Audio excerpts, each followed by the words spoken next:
Well, it's wonderful to be here, and I'm going to, over the next 3 weeks, be introducing you to a concept called positivity resilience. So resilience, I think, something, it's a term that's, everybody's sort of heard about, but I want to talk about how you can bounce forward. A lot of people talk about bouncing back after adversity. So we're going to be looking at ways to bounce forward. So in tonight's lecture or talk, we're going to be talking, giving a definition, what it's not and how it differs from regular resilience, how it relates to emotional and physical health, interventions to help boost positivity and help manage stress and anxiety, and focus on gratitude. And I realised I forgot you did tell me it wasn't going to be automatic, so we're going to pop some. This is what it's all about.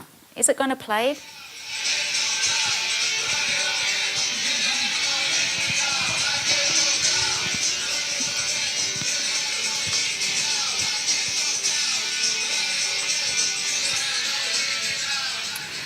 So it's about getting knocked down. I mean, life is all about being knocked down, but it's how well you spring back up.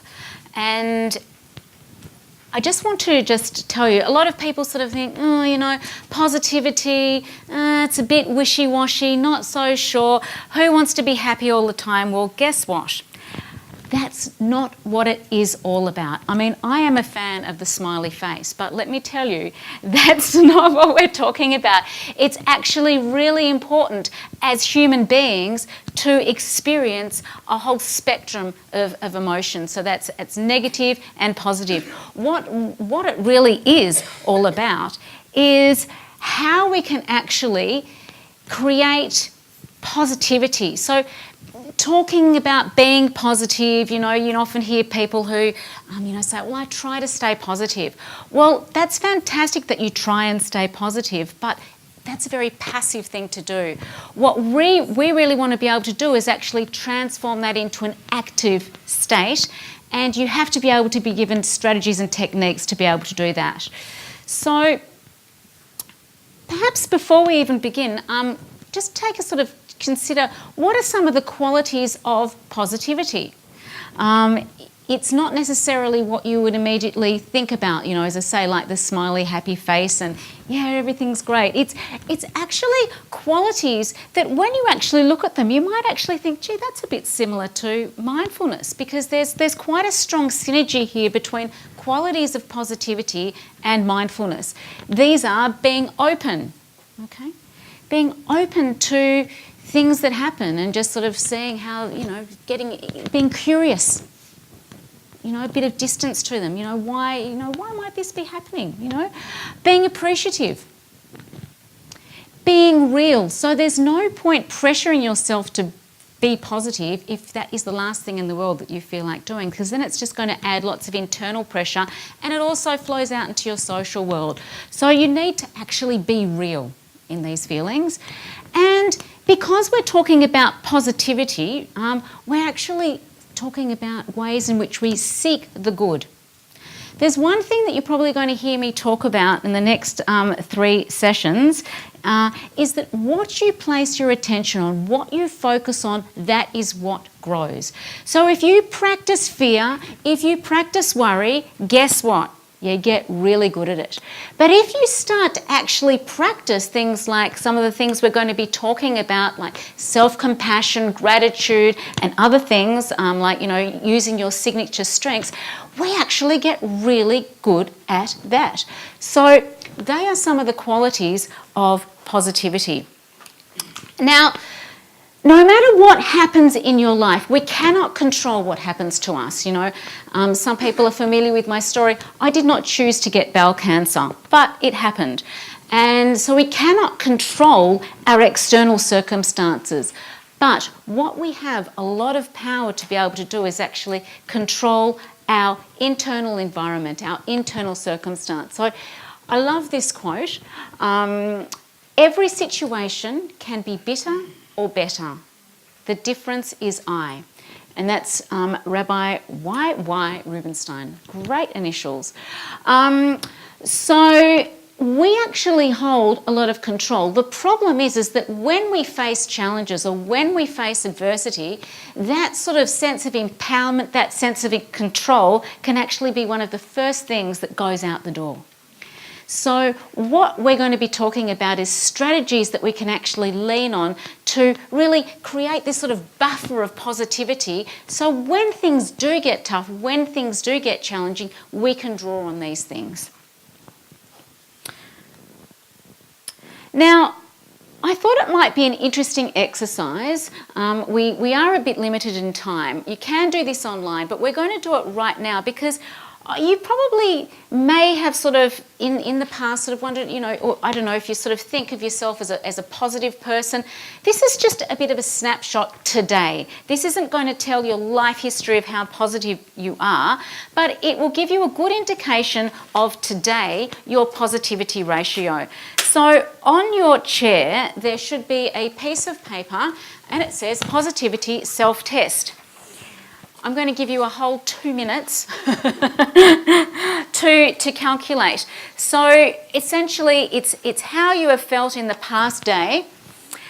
You look back and you use a scale of 0 to 4, as it says. So 0 being not at all to 4 being extremely. Just quickly go through that list. As I say, it's just a snapshot. Try not to think about it too much. I mean, you can, but I'm just going to be pushing you along, so. Your snapshot of positivity for today. Show of hands, who's completed? Okay, fabulous. So now what I want you to do is, I want you to put a circle around 1. Okay, circle 1, circle 4, circle 8. Bless you. Number 8. Circle 11. So we've got 1, 4, 8, 11. I was like, legs 11. We're not doing bingo, it's okay. 12, 13. I always wanted to be a bingo host. No, I didn't. 14, 15, 16, 19. So you should have circled 1, 4, 8, 11, 12, 13, 14, 15, 16 and 19. Okay, you're going to add those circled numbers up, please. Okay, that's your positivity. That's your positivity total. Hopefully I'm not taxing your mathematical brain too much. And then when you've done that, you are going to be adding up the remaining things that you haven't circled. So that would be 2, 3, 5, 6, 7, 9, 10, 17, 18 and 20. So the ones that you haven't circled, you're now going to add up.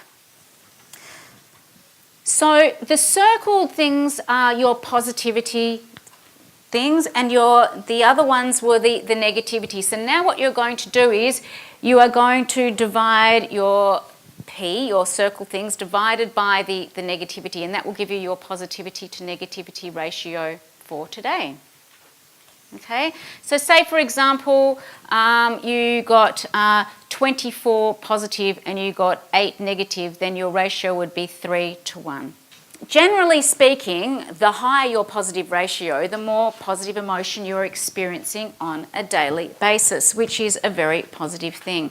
Because positivity actually has a really strong health benefit in terms of increased lifespan, lower rates of depression, lower levels of distress, greater resistance to the common cold, better psychological well-being, better cardiovascular health, okay? So that's really important. And the other thing is that there are other resources associated with positivity, and that's where we're talking about resilience, social connection. In most cases, when you're actually thinking about people who tend to have high positivity ratios, they tend to actually have more connections, more meaningful connections with people. So that's where social connection really plays a role. And as I was saying before, in terms of mindfulness, it actually allows for more expansive thinking, because you're sort of thinking, right, well, in this particular moment, is there anything positive? Is there anything good in this particular moment? Is there anything I can be grateful for?